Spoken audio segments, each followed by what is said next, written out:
Une catastrophe économique sans précédent pour les forains. C'est un secteur qui souffre lui aussi de la crise du coronavirus. Les forains n'ont pas le sourire. Les foires sont supprimées depuis pratiquement 2 mois. Celle de Charleroi, par exemple, devrait battre son plein en ce moment. Le problème, c'est que les annulations se poursuivent, au-delà même du confinement. Le secteur évoque une catastrophe économique sans précédent. Explication traditionnellement, c'est mi-février que les premiers manèges s'installent. Mais depuis le 19 mars dernier, toutes les foires sont purement et simplement annulées. On est en train de vivre ce que nos grands-parents nous décrivaient pour qualifier la période de la Deuxième Guerre mondiale, précise Anthony Mastrovalerio, le président de l'Union des industriels forains belges. Pour nous, c'est une catastrophe économique sans précédent qui s'annonce, conclut-il. Car les autotamponneuses, les tirs à la carabine et autres maisons fantômes continuent de coûter de l'argent même à l'arrêt. Nos crédits sont en cours et nous devons les rembourser tous les mois. On ne sait pas combien de temps on va pouvoir tenir comme ça. Autre problème, les frais encore plus nombreux qu'avant liés au stockage des attractions. Mais les forains sont indépendants et cette fois-ci, ils ont reçu un revenu de remplacement pour mars et avril. Ensuite, point d'interrogation à ce stade, alors que les annonces d'annulation se poursuivent. Toutes les foires, ou presque, sont annulées jusqu'à fin juin. On va largement dépasser les 2 mois sans rentrée financière, se désole Anthony Mastrovalerio. Les forains comptent sur une reprise pour la fin de saison, en automne, elle se termine traditionnellement mi-novembre.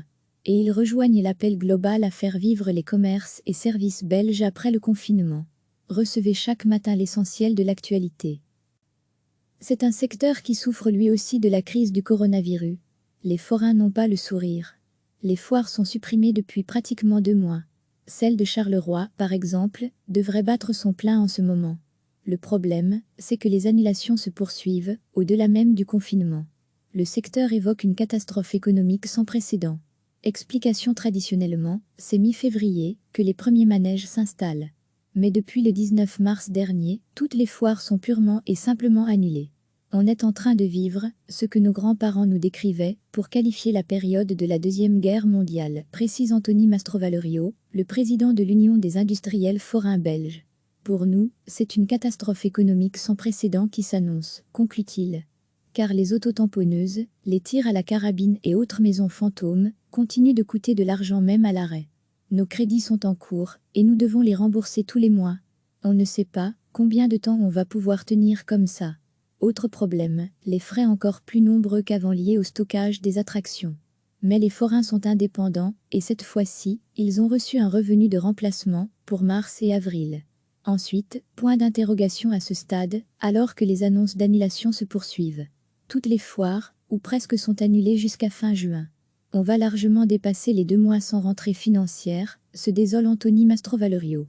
Les forains comptent sur une reprise pour la fin de saison, en automne, elle se termine traditionnellement mi-novembre. Et ils rejoignent l'appel global à faire vivre les commerces et services belges après le confinement. Cliquez sur s'abonner pour recevoir les dernières nouvelles.